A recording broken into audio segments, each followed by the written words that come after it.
In the geocentric spherical force-based model, there's a really excellent explanation, I believe, for the magnetic dipole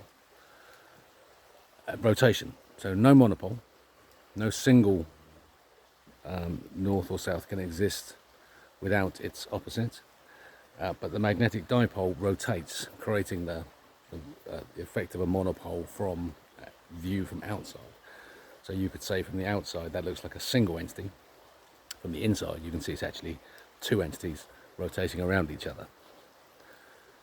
You discover the inside of the entity through analysis of the logic of a magnetic field as a torus around the center point, that the north and the south are magnetically attracted to each other, but they exist in different times because there is a duration of the magnetic fields caused by its actual size, its scalar dimensions.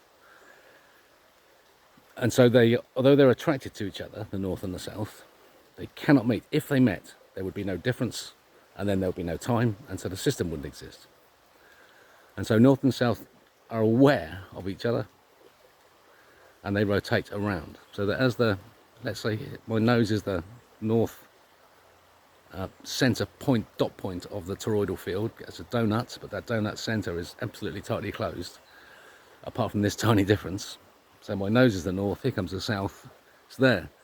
And so the north curls around, under, and the south curls over the top, creating two hooks around each other, and they rotate around each other because of the duration of the mass of the universe, the rotation of it, the expansion force of existence of the sphere from expanding pushes at the center, and it goes anti-clockwise. It has to go our direction, it goes anti-clockwise.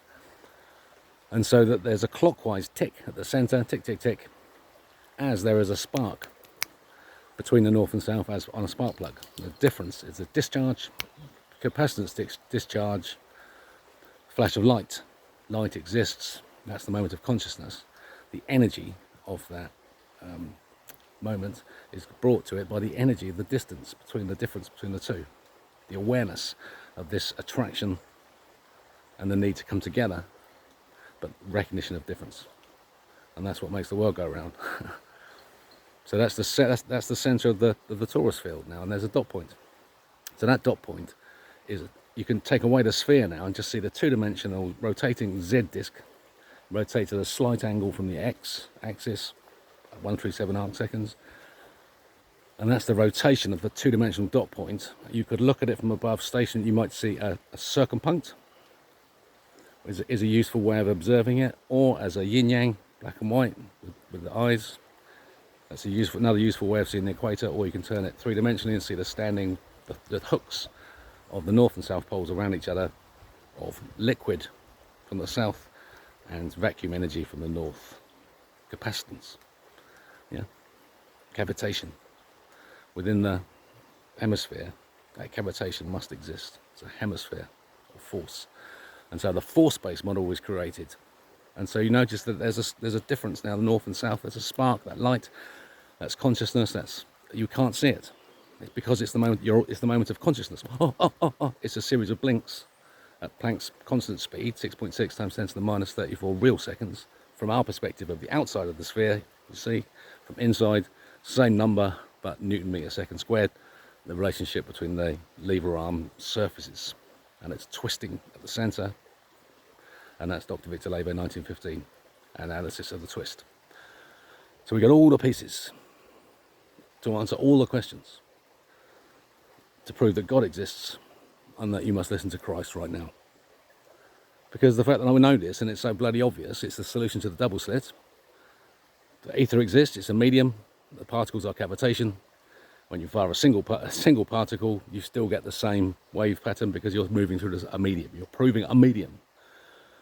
When you put the monitor on, you're proving that there's the cavitation within the medium. The particles are rigid bodies at the moment of measurement, the moment of consciousness. When the light flashes of consciousness, when everything is alive, in the monitor and everything, that's the moment you're measuring. So you're seeing a rigid body. You're proving that on the screen too.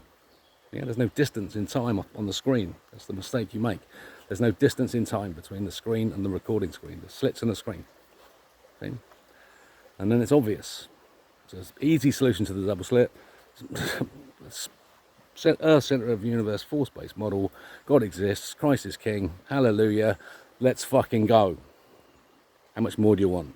Ref Dr. Victor Lebe, 1915, blah, blah, blah, blah. Follow the Rebel King.